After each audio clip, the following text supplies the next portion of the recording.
എനിക്ക് പണ്ട് തൊട്ടേ ഉള്ളൊരു സ്വഭാവമാണ്. ഒരു നല്ല സിനിമ കണ്ടാലോ ഒരു നല്ല പുസ്തകം വായിച്ചാലോ അത് എൻ്റേതായി മാത്രം വെക്കാൻ പറ്റില്ല. ആരോടെങ്കിലൊക്കെ അതിനെപ്പറ്റി ഒന്ന് തള്ളി ഒന്ന് ചർച്ചയൊക്കെ ചെയ്ത് ഇങ്ങനെ ഇരിക്കണം. അതിനർത്ഥം ഞാൻ ഇമ്മിണി വലിയ വായനക്കാരനോ മൂവി ബഫോ ഒന്നും അല്ല. ബുദ്ധിജീവികൾക്ക് മാത്രം ഉള്ളതല്ലോ ഈ ആസ്വാദനവും ചർച്ചയും ഒക്കെ ചെയ്യാനുള്ളൊരു ത്വര. പക്ഷേ ഞാൻ കാണുന്നതും കേൾക്കുന്നതുമായ കാര്യങ്ങൾ മറ്റുള്ളവരോട് സംസാരിക്കുമ്പോഴുള്ള ഒരു ഹൈ ഉണ്ടല്ലോ, ഇതിപ്പോ വീഡിയോ കോണ്ടന്റിന്റെ കാലാണ്. പലരുടെ ക്രിയേറ്റിവിറ്റി കാണുമ്പോൾ, സിനിമ വരുന്ന ഷോർട്സ് കാണുമ്പോൾ എനിക്കും ഒരു ആഗ്രഹം, why should I stay behind? എൻ്റെ ചിന്തകളും അനുഭവങ്ങളും ഇവിടെ ഡോക്യുമെന്റ് ചെയ്താലോ എന്ന്. അങ്ങനെ തുടങ്ങിയപ്പോൾ ആദ്യം ഓർമ്മ വന്നത് അവനി പിറക്കുന്നതിന് തൊട്ട് മുന്നേ വായിച്ച ആ പുസ്തകമാണ്, when breath becomes air by Paul Kalanithi. ഇതൊരു ഡോക്ടറുടെ കഥയാണ്. പോൾ കലാനിധി ഒരു മാസ് ന്യൂറോ സർജൻ.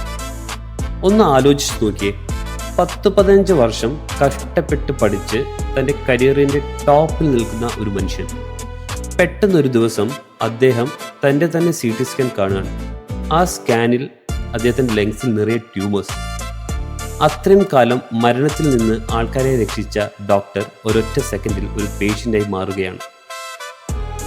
അവിടെയാണ് അദ്ദേഹം ഒരു വലിയ സത്യം തിരിച്ചറിയുന്നത്. മെഡിസിൻ എന്നാൽ വെറുമൊരു മെക്കാനിസം അല്ല. Technical excellence is not enough.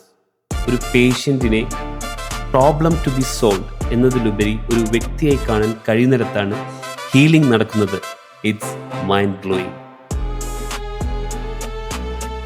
സത്യം പറഞ്ഞാൽ ഞാനിത് വായിക്കുന്നത് എൻ്റെ ഭാര്യ അവനെ ഗർഭം ധരിച്ചിരിക്കുന്ന സമയത്താണ്.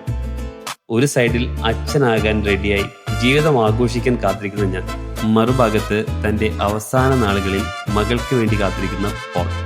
It was a complete roller coaster of emotions for me.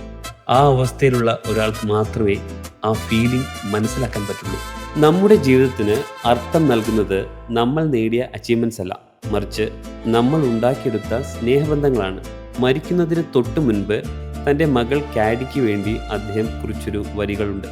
ഭാവിയിൽ നീ നിന്നെക്കുറിച്ച് ആരോടെങ്കിലും വിവരിക്കുമ്പോൾ മരിക്കാൻ പോകുന്ന ഒരാളുടെ അവസാന നാളുകളിൽ സന്തോഷം നിറച്ചവളാണ് നീ എന്ന് പറയാൻ മറക്കരുത്. ഗൈസ്, ഈ പുസ്തകം ഒരിക്കലെങ്കിലും നിങ്ങളൊന്ന് വായിച്ചു നോക്കണം. It's not a sad book, it's a book about how to live. ജീവിതത്തിലെ ചെറിയ സന്തോഷങ്ങളെ എങ്ങനെ ആഘോഷിക്കണമെന്ന് ഇത് നിങ്ങൾ പഠിപ്പിക്കും. എൻ്റെ മകൾ അവനി മാത്രമല്ല, നമ്മുടെ എല്ലാവരുടെയും മക്കളും വളരേണ്ടത് ഇത്രയും വലിയ വാല്യൂസ് അറിഞ്ഞുകൊണ്ട് തന്നെയാണ്. അതുകൊണ്ടാണ് അവളിൽ വായനയുടെ ഒരു ലോകം തുറന്നു കൊടുക്കാൻ ഞാൻ ഇത്രയധികം ആഗ്രഹിക്കുന്നത്.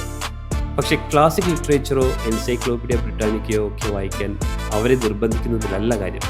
പകരം നമ്മളും അവർക്കൊപ്പം വായിക്കുക, നമ്മൾ വായിക്കുന്നത് കണ്ട് അവർ ഇൻസ്പയർ ആകട്ടെ.